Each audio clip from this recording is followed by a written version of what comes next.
Okay, viewers, good morning. Welcome back to the Holy Land of the Ribble Valley. We are back in Clethero, absolute stronghold of Englishness, Britishness, Christianity, civility, the middle classes being safe walking down the street, school kids being safe going to and from school, kids being safe in school. The sun is shining, the birds are tweeting, the animals are going forth and multiplying, the people are smiling, the rugby pitch is green, and look, clouds are back. But in big news, we're now going to bring you photons in 60 frames per second, because twice as many frames gives you a smoother experience, maybe a bit too smooth, but we're going to test it. Maybe for this video, maybe for many videos. What do you guys think? 60 FPS. Oh, England. England, England, England. Sometimes, oh goodness. Sometimes England is women playing cricket on a Sunday in the sunshine. Okay, welcome to the summit. We are at Clethero Castle looking out over the Ribble Valley. Behind this eucalyptus tree you've got Pendle Hill. You've got the memorial for the soldiers that fought and died in the two Great Wars. And just to let you know, we're going to go in, but this is a Norman keep.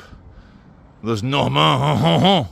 Why are they called Norman? Well, the Northmen invaded northern France, injecting a lot of Scandinavian genetics into the French, giving them the bravery they needed to then come and conquer Britain, which they did. And this castle keep is from 1186. Let's go in. It's now a haven for pigeons. Hey, Pidge. How's the dating scene in the castle, mate? Not so good? There's been a few repairs and things since I was last here, but this is a pigeon paradise. And just look how thick the walls are, and just imagine the sieges and siege engines and cannonballs they were designed to withstand here, which is pretty impressive. So let's go up.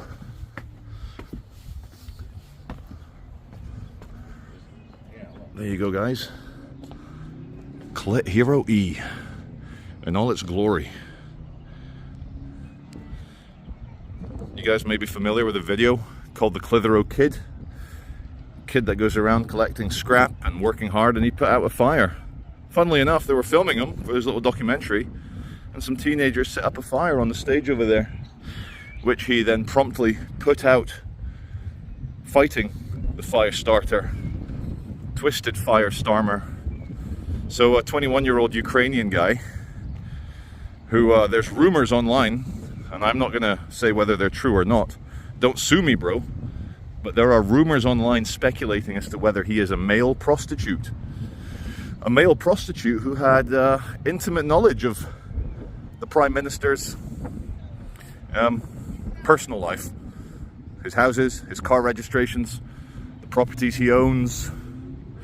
Now, I'm trying not to be a conspiracy theorist, but we all know, not all of them, but many politicians struggle with having to fillet Satan on a daily basis, that they turn to drugs, prostitution, corruption, all sorts, just to deal with it. Now, I'm not saying that's what's happened here. I called it a few days ago. I think it's much more likely that the young Ukrainian national had some posh Antifa friends, Commie friends, whose daddy went to university with Keir Starmer, or whose daddy or mummy has dealings with the legal professionalism of the Starmer family. And yeah, people talk. So I don't believe the rumors of Keir Starmer being into young male prostitutes. I don't think, let me turn the camera around. I don't think Keir Starmer's that interesting. He's not doing cocaine with Macron and the German Chancellor on the train. He's not hiring male prostitutes.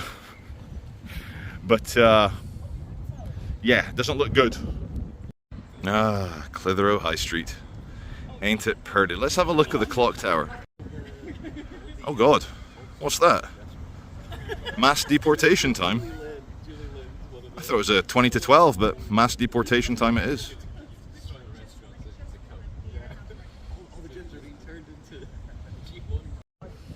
1186. The invading Normans, scared of the Celts, the Picts, the Anglos, all the other strange tribes that inhabited this fine island. And look at the view they had from up here. We'll walk around a little bit. They have a full 360 view of the surrounding countryside. And so any marauding group of whatever, Anglo-Saxons or whatever, that wanted to come and take Clethero.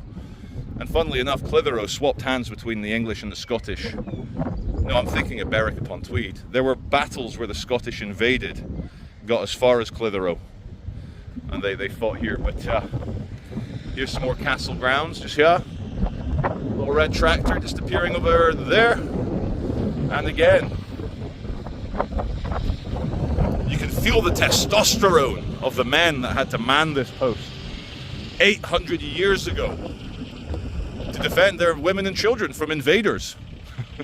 And how they are spinning at 6,000 RPM in their graves. Their desiccated skeleton dust spinning at 1,000,000 miles an hour. Because they see what their descendants have allowed to happen. Not only to England, but to Great Britain as a whole, the United Kingdom as a whole. Nice couple in there. English couple just asked me, "Excuse me, are you a historian?" I said, "No." Did the ranting sound good? They said, "Yeah, it sounded really competent, especially when you started ranting about male prostitutes and corruption." Here's the memorial. There may very well be a tomb of an unknown soldier there, so that mothers who lost their sons can believe it's their son laid to rest here. Look how he lowers his head in remembrance. And to borrow a phrase from Winston Churchill, which I think is apt, not just for the pilots and the Spitfires of the Battle of Britain, but never before in history has so much been owed by so many to so few. It's wonderful. It really is, to have this in the center of your town. An almost 1,000-year-old castle by the Viking-spawned North Frenchmen. It's wonderful. It really is. And look at this tree. Left alone to grow, to thrive, to provide ample shade for anyone coming up here to be impressed by the majesty of the castle and the grounds, and also to remember their loved ones who died in the great wars that this country fought in. And I just wanted to show you one last thing here. We'll get the sunshine ones. But I think these are maybe the largest species of poppy I've ever seen. They might not be poppies. They look, maybe, I don't know. Don't know what they are. But if they are poppies, what a wonderful memorial here, Clethero. Cletheronians, you should be proud. This is, in my opinion, one of the best small town castle memorial gardens I've ever seen. And I'm happy I don't have to take a flower off the plants because someone has incorrectly done it. It's a beautiful flower. There you go, guys. The red rose of Lancashire, we remember. Here's a shot for you guys. The Morris Minor in white or cream outside the Clethero former courthouse. England! Now, I check the news every day and I don't see any stories in the last 3 days of the police arresting people for thought crime, online thought crime, and the real world thought crime, vocal cord violations. I've not seen it for 3 days. Maybe the tide's turning. Yesterday, all my troubles seemed very far away, and I was cycling along the Leeds and Liverpool Canal. I might include the clips in this video, I might not. And I got the rare but well-known double puncture rear tire, so I got off and started pushing my bike like this gentleman. Well, he's still riding his. I got off, was pushing it along the gravel path, and boom, front tire puncture. And it was demoralizing. I felt deflated, just like my wheels. Well, sorry, tires. Wheels weren't deflated, Charlie. They're made of metal. I was deflated, just like those bike tires. We're here on the Clethero train platform, railway platform. Look at the nice old buildings, the not so nice Pebble Dash 20th century ones. But I wanted to show you an image of the UK. UK! So far so good, but then you look up and you've got your prison yard CCTV. And yet, we are the most surveilled nation on earth due to CCTV cameras. You know, it all started with the IRA and, you know, the need to check out parked Irish vans in English cities, etc. But now we are all in His Majesty's open prison, Great Britain. Look up to your nearest CCTV camera so that your face too, where is he? So your face too can be recorded by chubby people in dark control rooms moving a little joystick, saying, oh, did he commit a thought crime? The way he moved his hand, that's problematic. That's probably some sort of new white power symbol, you know. Look at that, that's white power right there. Many people ask me, why do I call myself half Brazilian, half Scottish when people ask me where I'm from? Well, that's where I'm from. And I don't feel any dissonance being British as well as Brazilian, descended from the Portuguese conquistadors and colonizers that went to Brazil and started a very successful colony. Now, why do I feel my genetics combine so well to make me this hybrid? Scottish Portuguese or Scottish Brazilian, whichever you prefer. I did some research, and during the last great ice age, most of Europe retreated down to the Iberian Peninsula, which was not under ice. And then many of those same Iberians, Spanish, Portuguese, resettled in Great Britain. Many of them. They've done the genetic analysis. And this maybe also helps explain why the English and the Portuguese have a 900-year-old alliance. They're like the best of friends.